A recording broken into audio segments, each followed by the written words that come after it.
अन एक मुखान बोला बोला जय जय हनुमान, एक मुखान बोला बोला जय। सांगली जिल्ह्यातील मिरज तालुक्यातील सलगरी नगरीत भक्तिभाव आणि वैदिक मंत्रोच्चाराच्या साक्षीने उभारली जात आहे 55 फुटाची भव्य दिव्य आणि मनमोहक श्री हनुमान मूर्ती। शुक्रवार 10 ऑक्टोबर पासून ते मंगळवार 14 ऑक्टोबर पर्यंत भव्य प्राण प्रतिष्ठा महोत्सव, देवतांच्या मूर्त्यांचं नगर प्रदक्षिणा, ढोल ताशांचा गजर, रथ, उंट, घोडे, प्रवचन, शिवकीर्तन, पंचाचार्य कलश पूजन, सामुदायिक हनुमान चालीसा पठण, हवन, आरत्या आणि मुख्य आकर्षण सोमवारी 13 ऑक्टोबर रोजी 10 वाजता सद्धर्व सिंहासनाधीश्वर श्री श्री श्री 1008 जगद्गुरु सिद्धलिंग राजदेशिकेंद्र शिवाचार्य महास्वामीजी उज्जैनी महापीठ महास्वामीजींच्या शुभ हस्ते श्री हनुमान मूर्तीची प्राण प्रतिष्ठा, आकाशातून हेलिकॉप्टर मधून पुष्पवृष्टी आणि हजारो भक्तांच्या उपस्थितीत धर्मसभा, आशीर्वचन आणि कीर्तनाचा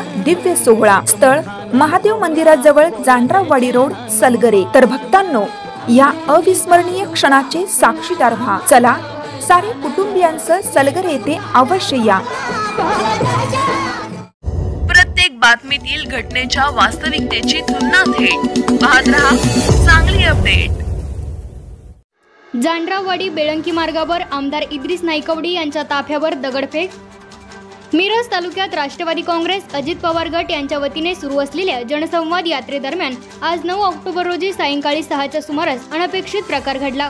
विधान परिषदेचे आमदार इद्रिस नाईकवडी हे जांडराववाडी येथील सभा पूर्ण करून बेळंकीकडे जात असताना त्यांच्या ताफ्यातील MH10 EJ 9600 या गाडीवर अज्ञात दुचाकीस्वार तरुणांनी दगडफेक केली। अचानक घडलेल्या या घटनेनंतर ते तरुण पुन्हा जांडराववाडीच्या दिशेने पळून गेले। या घटनेनंतरही आमदार इद्रिस नाईकवडी यांनी प्रसंगावधान राखत नियोजित पुढील दौऱ्यासाठी प्रस्थान केले।